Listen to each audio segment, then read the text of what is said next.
Hello, friends. I'm Rebecca West of Seriously Happy Coaching and Consulting, and this is a demo to use Canva for the students in my Nail Your Niche course for their one-pager. So, hello, students. I want to give you two ways where you can start to create your one-pager for our course. The first one, obviously, is to start from scratch. Now, when you're on Canva here, you can actually just click Create a Design, and that will literally let you start from scratch. But on the slide that I'm referencing all this stuff on, you can see I say, try searching brand board or media kit. Okay, so that's right here. This is your search bar, and you can literally type in brand board, hit enter, and it's going to bring up these brand boards. Now, brand boards are usually used by like your graphic designer or your website designer so that you have your fonts and your colors and all the graphic things like your logo that you're going to want to repeat over and over and over in all of your marketing assets so that you create that consistent message that builds trust with your clients. Because they're pretty, they're meant to be pretty, that's the whole point of a brand board, it can be a great template to use to start for building your one-pager for your company. The other one that you could choose, let's go back to home here, is Media Kit. And media kits are nice. They're a little bit more like a resume, but again, they're prettier than your typical resume. You could also start with a resume. So the whole point of this first tip is that you can use in the home feature this search bar to begin your process, okay? Now, once you do that, let's go back to media kits. Oops, media kits. Once you click here, then there's also the opportunity to use filters. So that's right here. Now, I don't tend to use filters that often. The main thing I do find them helpful for is if I want to narrow down to especially colorful styles. You've also got like, I just want them in the business category or marketing categories. You've got various themes right here, features, subjects, topics. Like I said, I don't tend to use these very often. If I want to get more specific, then I'll usually go back and make my search more specific. Like let's say I wanted to do a media kit for real estate.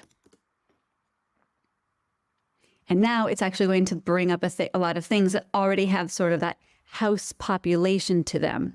But then we kind of got away from the brand board. So just like with all technology, you've got to be specific, but not too specific to get what you're trying to get to.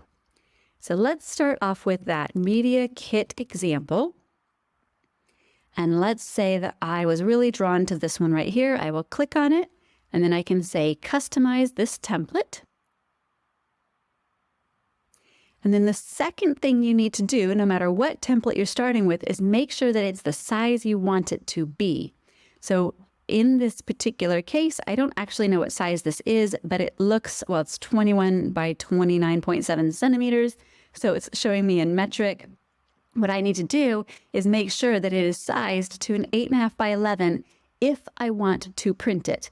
Now, if you don't plan to print it, you're just going to send it as a PDF in an email, or you're going to have it be some other digital asset, and the size doesn't matter as much. But people still sometimes might want to print it, so just make sure you plan ahead, because if you're going to resize it, now is when you want to do it. Now notice, I'm going to go ahead and do that. I could copy and resize, or I can just resize the design. I don't need to keep the original. So I'm going to say resize this design, and like magic, it does it. Now, what I want you to notice is that this that option here has this little crown symbol by it. Anything with the crown symbol by it, which you can also see on these templates here, are all part of the Pro feature. So with Canva, it is one of the few apps that I feel like paying for the Pro version is really worth it in terms of the leveled up functionality that you're actually going to get.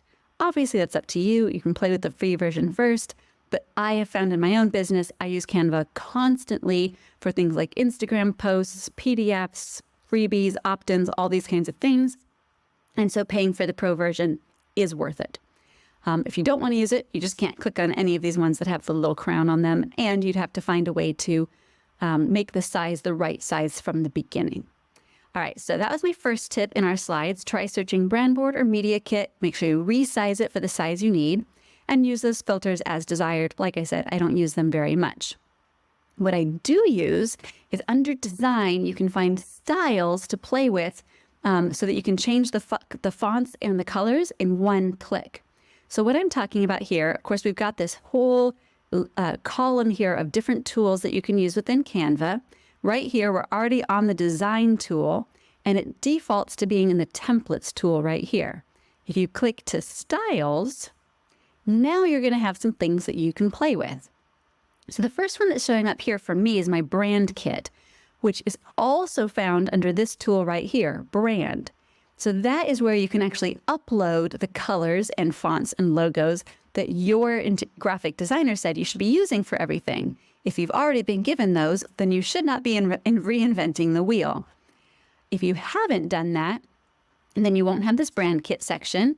You'll have combinations, which is colors and font combos that you can play with, just color palettes you can play with, and just font sets you can play with.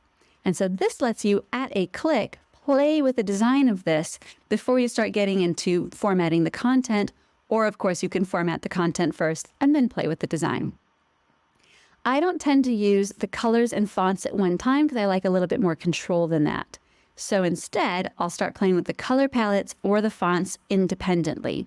So by just clicking on color palette, and then I can click over and over and over again, and it'll shuffle the combination, you can see that it's giving me new versions of this document. Now I'll go over to the pinks and see what I like in that realm. Now this particular one isn't really changing dramatically. Let's change my background here to something bananas, go to design, and now if I start playing with things, it's still not changing the background with this particular template. So each template will behave differently. But as you can see, with one click, you're able to really play with the color combinations. Same thing with your font combinations. With one click, I can play with font sets that have kind of already been designer approved. So this one's very clean and simple with all sans serif fonts. This one is very playful with very bubbly fonts. This one also has very bubbly fonts to it. And all of these things are part of establishing your brand. Now, don't go wild and crazy. Just like when you edit a room in interior design, you need to make sure that there's going to be consistency across all the rooms in your design house. In this case, we're talking about the PDF that you're sending out versus the presence that you have on your website versus any of the other marketing assets that you're creating. You want them to be consistent because that elevates client trust. It doesn't make it the most fun. I know you're going to want to make it totally wild and crazy from one thing to another. And you can do that. There's no police involved here. But if you're wanting to follow best business practices, you want to use consistency from one asset to another. Okay? So that is one of the tools that took me a while to find, and I find very useful when I'm playing and trying to find my sweet spot, especially if I'm not actually following some brand-specific guidelines that have already been established. The next thing is that you want to use the duplicate page to track your changes. Once I find something that I like playing with, I might want to chase a different rabbit hole and be like, ooh, this is really interesting, but I also really liked the clean and simple fonts. Well, what I might do is go right here to this duplicate page button. And now I've got two copies of the exact same thing. And now I can play with this one and start mixing up what I've got. And that will allow me to see what direction I want to take it without losing my previous work. I will frequently have 5, 10, or 15 different iterations before I finally find the one that I'm looking for. Once I've done that, I can easily delete my other pages like this, or me undo that. I can reorder them, which is something I'll do sometimes when I'm trying to decide the order of my favorites and then narrowing it down to my top 3 and things like that. Once you do all of that and you have created what you want to create, then you're going to want to download this thing so that you can actually use it as a PDF. And so that's sometimes hard to find. What you're looking for is the share button, which is up at the top right of this screen called share. And then underneath that is download. Once you click on download, it's defaulting to a PNG file. For our purposes, for what we're talking about, we might want to print a PDF. You'd want to go to PDF print. right? You also have one here, PDF standard, best for documents and for emailing. So pick what you're trying to actually create. That's the first most important thing. The second most important thing is to make sure you're not going to download all of the different iterations that you've come up with. So right here, it'll say all pages. Right now, we just have 2. Sometimes I've got, like I said, lots. Click on that, unselect all pages, click the page that you actually want to keep, and say done. So now you're actually able to download what you actually want to create, okay? That is it for the main parts of using Canva. There are lots of tools here that you can actually play with. The 2 main ones that I tend to use a lot, now let's say 3. One is obviously text. So if I'm not starting with a template, then my text tool here allows me to add headings and subheadings. And if I'm creating something like an Instagram post, there's lots of pre-formatted things that I can use right here. I do find that for people who are not graphic designers, interior designers like us, putting font packages together is one of the trickiest things to do in a way that's readable and interesting and all the things. And so I do lean on these templates quite a lot for the font combinations. Another one that I use a ton is the uploads, because that's where all the images that I've actually brought in live, and things like my headshot are right in here so I can keep reusing them. It's really easy to add new content. I can take any kind of a screenshot or image, and I can literally drag it right into the document and start playing with it, and that automatically adds it to my uploads library. The final one that I use all the time is Elements. And so right here, I can search things like, let's say I wanted a happy dog. Say I was a designer for the pets. Once I type that in, I'm going to get under the Elements option, graphics, photos, videos, and even some audio. So let's say I definitely want it to be a photo. I can say see all. I'll be like, that looks like a happy dog, and put it right into my document. There are lots of things you can do once you do have something in here. Let me pull this to the front. And one of the what you want to do is click Edit Image. And within Edit Image, you are going to have a lot of tools you can play with. One of the most common ones I use is Background Remover, so I could just actually isolate that dog right there. There's Magic Eraser, Magic Edit, grab text out of something where the text isn't separate. Go ahead and play with all of these things. Magic Expand is also a fun one. I'm not going to go into the details of all of those because they really are not that important when you're creating your one-pager. Your one-pager is mostly going to be about images from your portfolio, text, and then choosing those colors and fonts carefully. And of course, an image of yourself and of your logo.